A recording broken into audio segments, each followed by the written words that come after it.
¿Por qué nos pasan ciertas cosas? ¿Por qué no a otros países? ¿Por qué Roberto Cardarelli, un hombre del Fondo Monetario Internacional, no iría a Francia a decirle, franceses, tranquilos, lo peor ya pasó? O confíen en este gobierno. ¿Se animarían? No. ¿Por qué a lo que no se animan en Francia, en Italia, en Alemania, en los países que ellos consideran serios? Claro, allí no tienen clientes tampoco, no los quieren. No se animarían jamás a decir lo que viene Cardarelli a decirle a los argentinos, lo peor ya pasó, esténse tranquilos, este gobierno va bien, este gobierno debería ganar, este gobierno... ¿Por qué se animan? ¿Por qué hemos caído en esto? ¿Por qué usted que votó a Macri, bien, mal, ahora está arrepentido o no? Pero votó Macri, no votó al Fondo Monetario Internacional, y tampoco a Trump, que indirectamente es el que le dijo al Fondo Monetario Internacional, dale a Macri la oportunidad de aguantar al dólar con el dinero del fondo. Traicioná tu estatuto, tu artículo número 6, déjalo de lado. Fondo Monetario Internacional, permítanle a la Argentina hacer cualquier estropicio, perder en pocos días, desde ese acuerdo último que permitió el fondo, se han perdido 9.000 millones de dólares de las reservas en la Argentina. ¿Por qué se animan a todo? ¿Por qué esta pérdida total de soberanía? ¿Por qué cada cosa que pasa en la política se está convirtiendo en una muy fuerte esperanza? Gana Schiaretti en Córdoba. Bueno, las cosas han mejorado.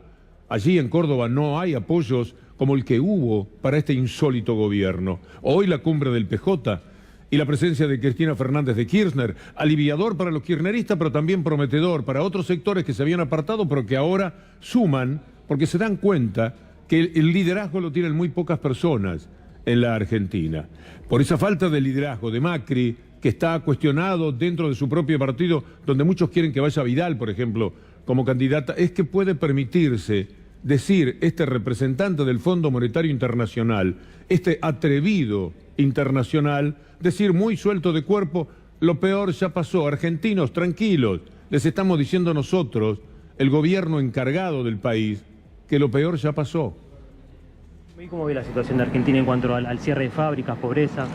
Nosotros creemos que el peor has pasado, que el crecimiento debería mejorar, la inflación debería bajar en los próximos meses. Claramente hay riesgos, pero el peor ya pasó, el peor ya pasó. ¿Con qué derecho, no?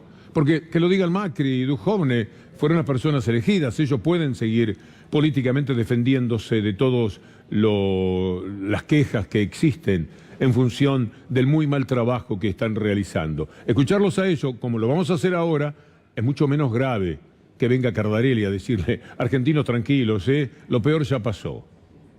Las medidas tremendas, hemos tomado, dijo recién. Yo creo que lo peor ya pasó, digo. Yo creo que lo peor ya pasó. Lo peor ya pasó. Yo pienso que lo peor ya pasó. ¿Vos no crees que estamos viviendo una crisis, que estamos pasando una crisis? Yo creo que lo peor ya pasó. ¿Sí? Sí, lo peor ya pasó. Pero lo peor ya pasó. Y ahora vienen los años en que vamos a crecer. Y hoy estamos creciendo, entonces ¿cómo no voy a decir que lo peor ya pasó? Nosotros sostenemos que lo peor de la crisis ha quedado atrás. Nosotros sostenemos que lo peor de la crisis ha quedado atrás. Bueno, que ellos, en tanto ministro o presidente, lo digan, es tolerable, por lo menos, en términos políticos, pero que lo haga el representante del Fondo Monetario Internacional es una tristeza para el país. El Fondo Monetario dice que lo peor ya pasó, señala Bae, pero obstaculiza la toma de nueva deuda. Quiere decir que lo peor no pasó para nada. Están mintiendo. El BID demora un préstamo de 500 millones para integrar el fideicomiso de obras por la tensión que hay con el organismo. Mire algo más que tiene que ver con títulos de los diarios vinculados al Fondo Monetario Internacional. A un mes del último desembolso del Fondo Monetario, las reservas ya perdieron el 87% del total. Hasta el querido Indio Solari habló del Fondo Monetario Internacional en estos términos. Vivimos copiando, quizá porque seguimos siendo colonia, ¿no?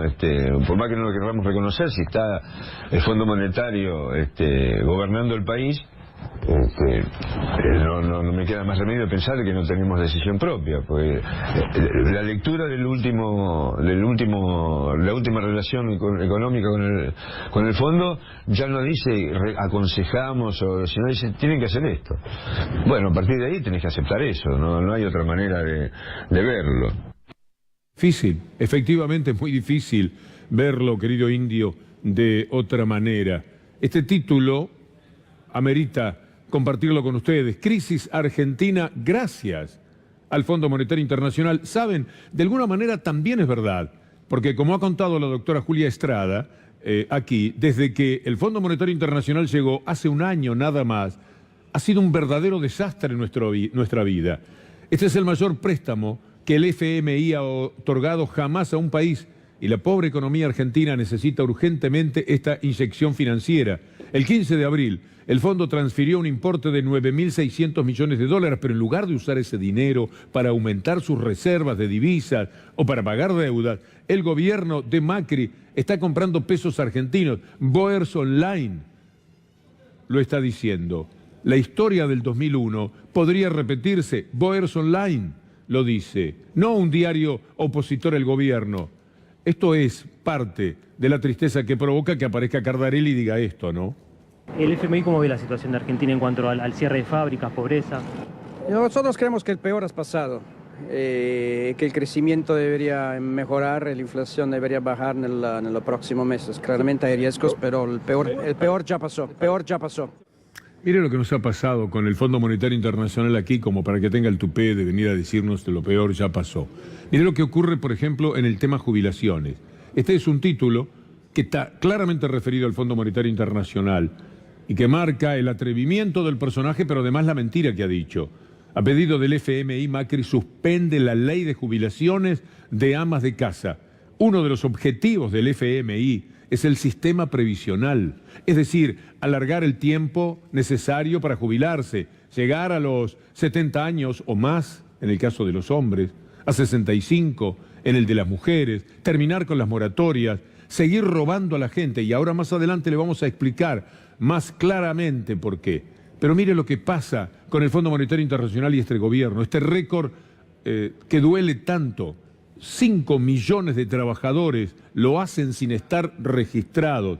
1 de cada 10 puestos de trabajo están en esas circunstancias. Entonces, ¿cómo no va a hablar la UCA, que siempre juega por la derecha, pero no tiene más remedio porque tiene que aparecer?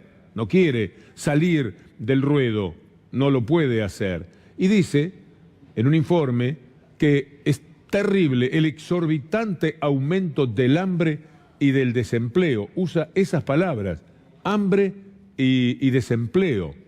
Hambre, sí, hambre, por lo que está sucediendo en materia de alimentos. Mire hasta dónde se han ido los alimentos. Los básicos se convirtieron en un lujo, aumentaron hasta 164% en el último año. Nuestra compañera Rosalía Constantino hizo un cuadro que, además de vistoso y muy bien preparado, es muy necesario para entender lo que ha ocurrido. Desde 2015, los alimentos se encarecieron 225% de promedio. Este es el movimiento, esta es la aceleración que tuvieron entre el 2015 y marzo del 2019. Tomemos un caso, después de ver este magnífico trabajo de nuestra compañera. Mire lo que sucede, por ejemplo, con la harina. Vamos a tomar el caso de la harina. Aumentó 164,8% en un año. En promedio, la inflación de alimentos alcanzó el 64%. Mire lo que ha sucedido con la canasta básica. La canasta básica, ¿cuánto ha aumentado, piensa usted, con respecto al salario? Mire esto, en 3 años los productos de la canasta básica subieron el doble que los salarios. ¿Por qué? Además, el doble que los salarios es muy preocupante, porque escasea el trabajo, porque se lo quitan a la gente, porque los salarios no alcanzan y porque la industria se viene abajo. Y entonces, ¿dónde va a trabajar la gente? El campo no da trabajo. Eso es definitivo, eso está claro. Es muy poquito lo que puede ofrecer, por la tecnología, por lo que fuere, incluso superando la voluntad que pueda tener alguien que tenga ganas de dar trabajo, que quiera colaborar con el país. No puede. En cambio, la industria sí genera trabajo. Casi la mitad está paralizada. Es el peor registro para el primer trimestre del año en una década. Hace 10 años que no ocurre algo así. Y viene este tipo a decir, ya lo peor ya pasó. ¿Quiere ver, señor Cardarelli, lo que está ocurriendo con las pymes? Mire, las pymes tienen pesadillas de cierre, es decir, quienes están a cargo de las pymes, por las importaciones y por el derrumbe de las ventas. Hay 13.000 pequeñas y medianas empresas en riesgo de estar bajando la cortina, como Raúl Outín, un hombre de 50 años tiene Raúl, luchando desde una pyme con su familia, metiéndole para adelante. Salió de los años extraordinarios de la bonanza hasta el 2015 y con lo que había hecho entonces, más o menos pudo parapetarse en estos años, pero ya no puede más. Ninguno de ellos en la industria textil puede más. Estamos trabajando a la mitad de la capacidad instalada.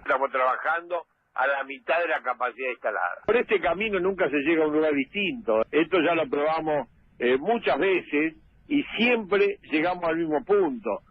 Siempre terminamos estrellando la calecita. Esta vez es todavía mucho más doloroso y mucho más brusco porque caemos en un endeudamiento feroz que nos va a limitar las posibilidades de salida económica por muchos años y va a provocar en la sociedad una caída de la calidad de vida muy profunda. Ya la provocó, ya estamos en la caída muy profunda de vida. Y él dice, va a durar muchos años. Es triste tener que reconocerlo, que la mano viene muy dura para los próximos años. Cualquiera que sea el gobierno se va a encontrar con un problema muy serio. Por eso, algo que dijo hoy Cristina Fernández de Kirchner es ciertamente interesante. Hay que hacer un frente de gobierno, un frente para gobernar, no un frente para ganar las elecciones. Las elecciones se ganan, ya ve usted quienes las han ganado. Pero después el tema es gobernar. Y gobernar es buscar una relación prudente, juiciosa, entre los intereses de las corporaciones, a las que no hay por qué matarla, porque finalmente estamos dentro del capitalismo y pueden generar trabajo también, pero controladas, con el poder político muy atento a los desmanes que se pueden cometer desde los sectores del poder real. Es importantísimo que lo que venga sea un frente que gobierne, un frente que esté de acuerdo en cosas elementales. Por ejemplo, devolver el trabajo. Porque cuando hay trabajo hay mejores posibilidades. Y no mentiras que hay que decir permanentemente. María Eugenia Vidal y Mauricio Macri se han llenado la boca cada vez que le preguntaron en estos días por el hambre, diciendo, hay agua potable ahora. Es mentira. Es una enorme mentira. Lo dijo chequeado, se lo dijimos nosotros y les hemos puesto aquí los elementos que lo prueban. Pero por lo menos el trabajo que hicieron un poquitito mejoró. También se le puede reconocer, pero mucho menos que cómo evolucionaba en el gobierno anterior. Pero además, hablar del agua potable cuando le preguntan por el hambre y después encontrarse con esto que ocurre en la ciudad más rica del país, en la ciudad de Buenos Aires, alertan sobre el agua contaminada en la Villa 2124. Mire qué tristeza. La Cátedra de Ingeniería Comunitaria y Junta Vecinal alertaron sobre el servicio de agua contaminada. ¿Con qué cuento vienen entonces? Ahora pueden ustedes estar muy contentos, ¿verdad? Tienen hambre, como quiso decir Macri, pero antes vivían en la M. Bueno, no es verdad que hayan hecho esos trabajos. Y la realidad también pasa por esto, porque si aquí, en la ciudad más rica del país, que gobierna Rodríguez Larreta, las cosas son de esta manera, imagínense, para quienes no reciben todo el caudal de dinero clásico de lo que es el puerto de Buenos Aires, en la vieja historia de que el puerto se va a quedar siempre con lo mejor frente a los intereses del resto del país. Escuche esta nota de nuestro colega y amigo Mauricio Polchi. Se agrava a partir del verano, no solo eso, sino que la situación económica de los vecinos no pueden satisfacer esa necesidad a través de comprar agua, porque bueno, no estamos en una situación de ajuste por este gobierno que nos oprime como clase trabajadora y la verdad que nos afecta directamente a los vecinos que vivimos en los barrios pobres. ¿Cómo se arregla? ¿Tienen que comprar agua todos los días? Los que pueden compran agua y los que no siguen tomando de la canilla. ¿El FMI cómo ve la situación de Argentina en cuanto al cierre de fábricas, pobreza? Nosotros creemos que el peor ha pasado, que el crecimiento debería mejorar, la inflación debería bajar en los próximos meses. Claramente hay riesgos, pero el peor ya pasó. ¿Y cómo fue que llegamos a este personaje? ¿Qué camino hemos recorrido para que nos suceda esto? ¿De cuántas cosas nos olvidamos? Nos olvidamos del Fondo Monetario Internacional en los años 90. Nos olvidamos de la felicidad que provocaba en términos hasta de soberanía, de amor propio nacional. Decirle al Fondo Monetario Internacional, señores, muchas gracias, aquí está su plata, váyanse, tranquilos. No los necesitamos. Acá gobernamos nosotros. No ustedes diciéndonos esto. Por ejemplo, lo peor ya pasó. ¿Cómo llegamos a todo esto? Llegamos por el envenenamiento, no del agua en este caso, sino de la democracia. Porque le inocularon tal veneno a muchísima gente que no pudo pensar. ¿Cómo va a pensar la gente cuando le dicen que Nilda Garré y Máximo Kirchner tienen, decenas, 60 millones de dólares en el exterior? Ahora la noticia de hoy es que Garré denunció a Santoro, el personaje de Clarín que está en todas estas matufias, y Oliveto, por una fake news, mentira, publicada en Clarín en el año 2015. Vamos a recordar el episodio. Este tema es realmente serio. Máximo Kirchner sería cotitular de una cuenta secreta en los Estados Unidos.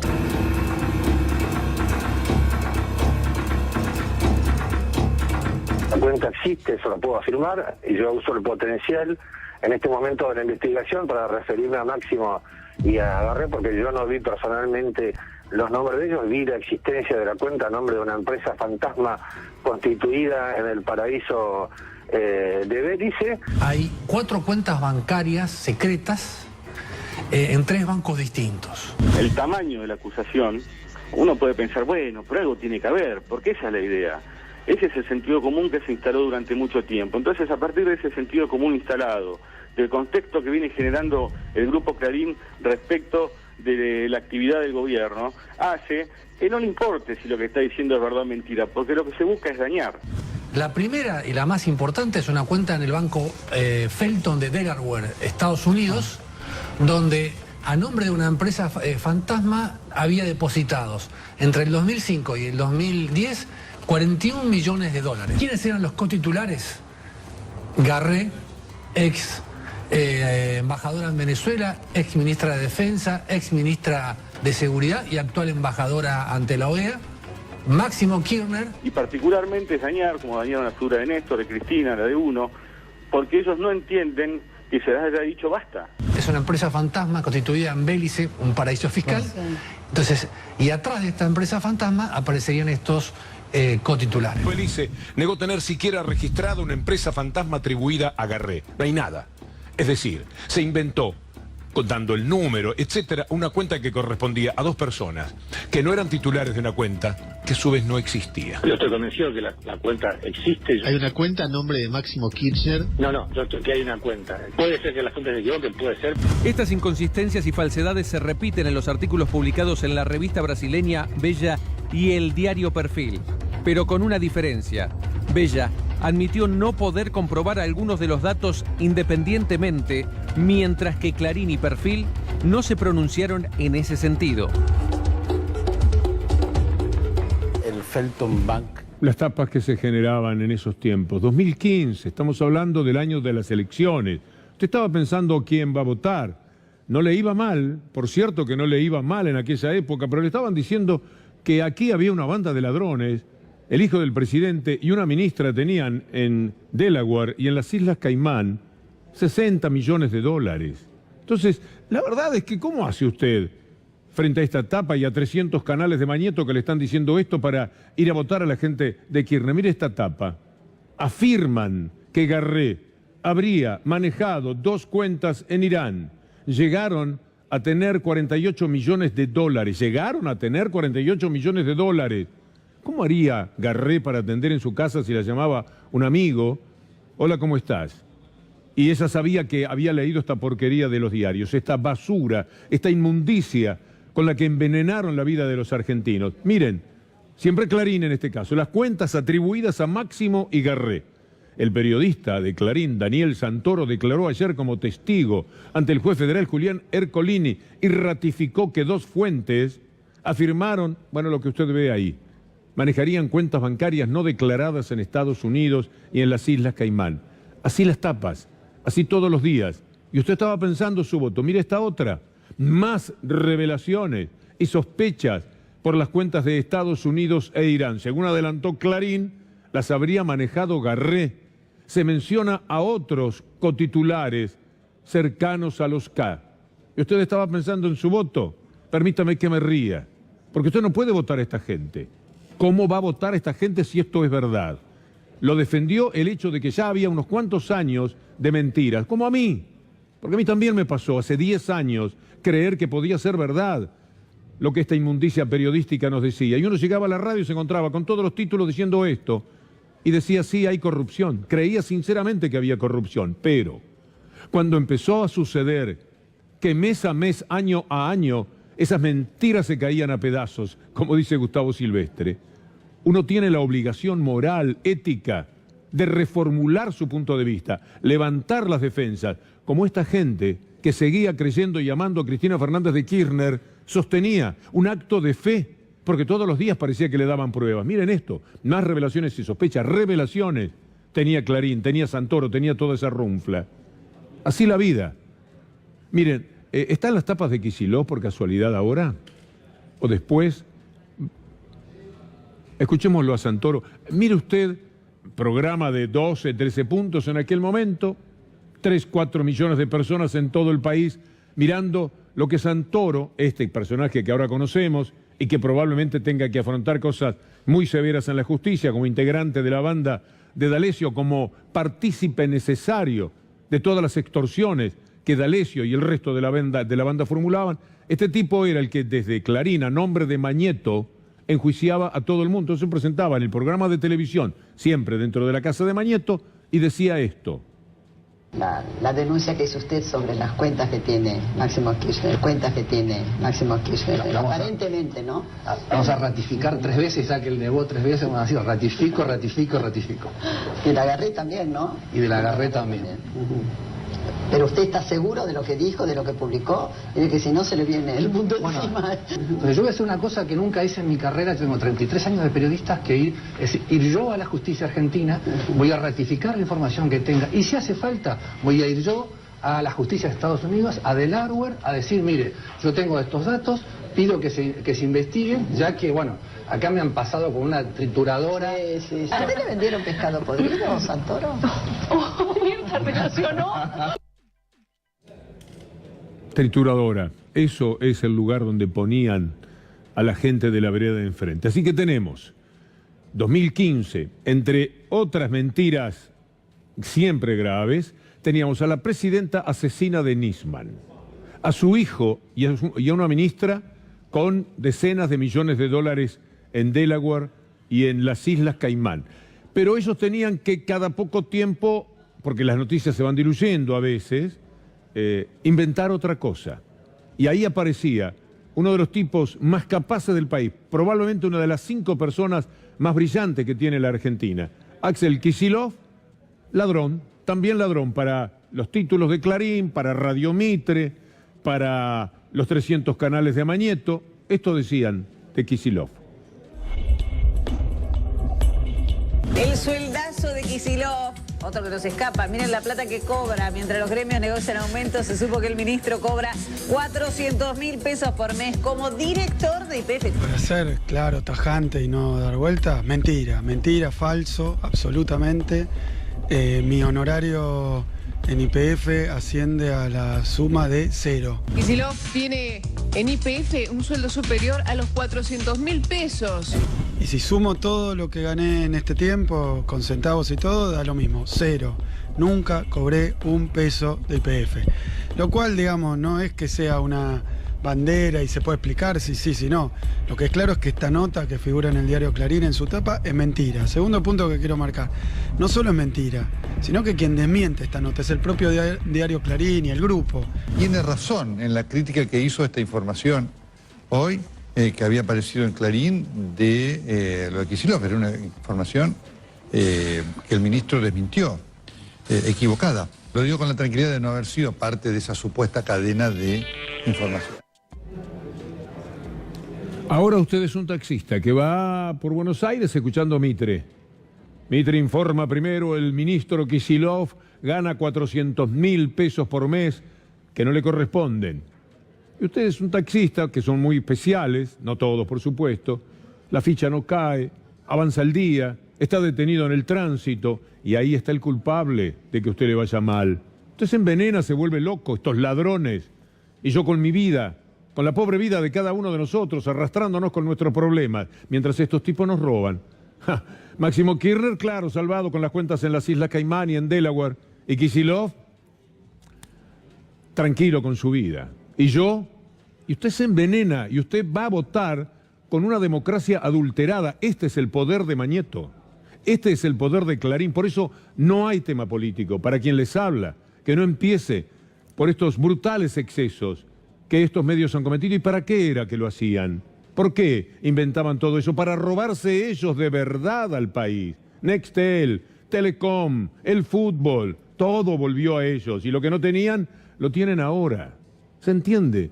La trampa en la que hemos caído hasta llegar a este Cardarelli diciendo, tranquilos argentinos, lo peor ya pasó. Y después tenemos el cinismo, el enorme cinismo, la gran hipocresía de personajes como ese Garabato Garabano, ministro de Justicia de la Nación. Mentirosos si los hay, que cuando ADN fue a buscarlo por el tema de la reunión con Fariña, el declarante de la obra pública que motiva que el próximo 21 de mayo Cristina Fernández de Kirchner esté de frente a 3 jueces que seguramente impávidos, perplejos, tendrán que procurar enjuiciarla con lo que dijo Fariña. Garabano, que sabía lo que significaba que se hubiera encontrado con Fariña, lo negaba de esta manera. Varios de estos procesos están en juicio oral y público. El primero comienza ahora el 21 de mayo, con lo cual, si se diera esta situación, sería la primera vez en la historia que tendríamos un presidente teniendo que concurrir a sus audiencias de juicios orales, ¿no? Por hechos realmente muy complicados, ¿no? Y sobre todo los hechos de corrupción de algunos de las personas más cercanas a su entorno de gobierno. Así que sería realmente una situación inédita y yo creo que eso también explica este avance constante sobre el Poder Judicial, porque seguramente se tomen medidas como las que algunos anunciaron de poner jueces en comisión o tratar de rápidamente cambiar la Constitución Nacional para tratar de corregir y de nuevo garantizar altos niveles de impunidad.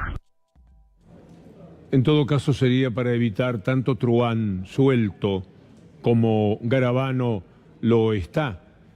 Él está anunciando la causa del 21 de mayo. Cristina Fernández de Kirchner sentada allí.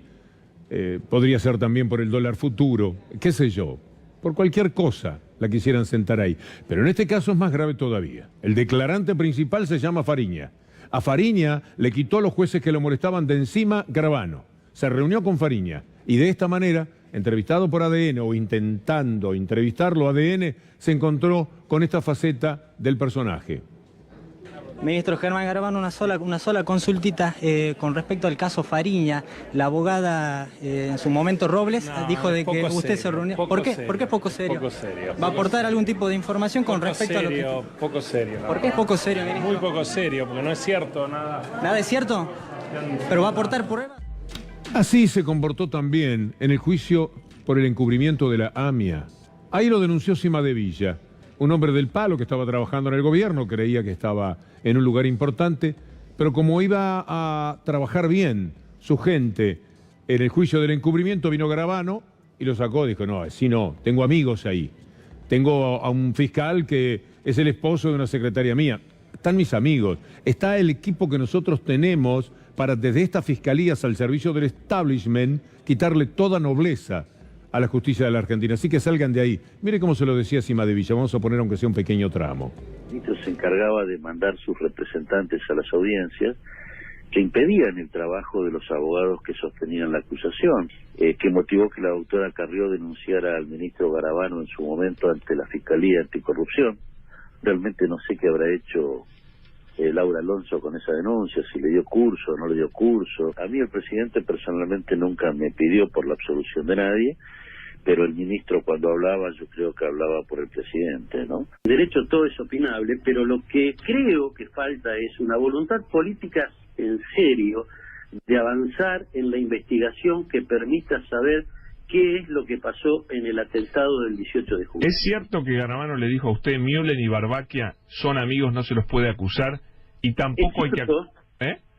Es cierto, pero lo he hecho público, Pero es increíble que el ministro de Justicia diga una cosa así. Terminaba la feria judicial y había que ir a hacer los alegatos. La querella que yo representaba, entendíamos que había elementos para acusar a todos. Allí el ministro manifiesta su... Hablando de Garabano, en este momento mis muy queridos productores Leandro Gabriele, Julián Capazo, Lautaro Maislin, me informan que el diputado Tailade pide juicio político de Garabano. Sí, ¿cómo es posible que esté Garabano en el gobierno? Usted dirá, ¿cómo es posible cualesquiera de los otros? También es verdad. Esta gente es así. Muchas veces la derecha procede de esta manera, sin escrúpulos, hablando de república solamente cuando la tienen en su poder, de democracia cuando la controlan, violándola, como ha sucedido en la Argentina, pero en el fondo no quieren ni democracia ni república, quieren el poder para la derecha, para que unos pocos, que son ricos, gobiernen los países. Miren lo que sucede con ese verdadero traidor a la patria que se llama Guaidó. Lo pone Estados Unidos de presidente de su país. Usted nómbrese usted mismo presidente. Y de una forma chapucera, absurda, él dice, soy el presidente. Ya no es más aquel. No ocupa la Casa de Gobierno, no tiene las Fuerzas Armadas, no tiene la policía, no paga los sueldos, no hace absolutamente nada. Pero él dice que es el presidente encargado, con el auspicio de el mayor diablo del mundo, que es Trump. Mire lo que pasó ayer. Entró el servicio secreto, quiso entrar a la embajada de Venezuela, donde no está la gente de Maduro, pero hay gente que sí quiere a Maduro, que no quiere entregar la embajada. Iba el representante de Guaidó, tenemos las imágenes, y no pudieron entrar. Pero esto era lo que querían, en nombre de todas las mentiras que dice Guaidó. Guaidó señala que hay un ejército cubano. Siempre Cuba es responsable de algo. ¿Se acuerdan que el asesinato de Nisman había sido cometido por un iraní, un venezolano, a las órdenes de Fidel Castro, de Cuba? De cualquier cosa. Cuando pasa algo, échele la culpa a Cuba. La realidad nos la contaba el otro día el embajador Orestes Pérez Pérez. Esta política de arreciar el bloqueo contra Cuba ocurre cuando todas las estrategias para derrocar al gobierno legítimamente electo de Nicolás Maduro han fracasado. Nosotros tenemos alrededor de 20.000 médicos, personal de la salud, enfermeras, maestros, desde hace mucho tiempo en Venezuela, contribuyendo con los programas sociales que tiene la revolución chavista, la revolución bolivariana. Hemos instado al gobierno de Estados Unidos en reiteradas ocasiones a que presente pruebas de lo que ellos están mintiendo, de las cosas que están diciendo que son militares, y no lo han hecho. Pero estamos habituados a este tipo de mentiras para justificar cualquier agresión, cualquier amenaza. Y esa es la verdad, y la nuestra. La seguimos con Luli y con la columna volvemos mañana, si Dios quiere.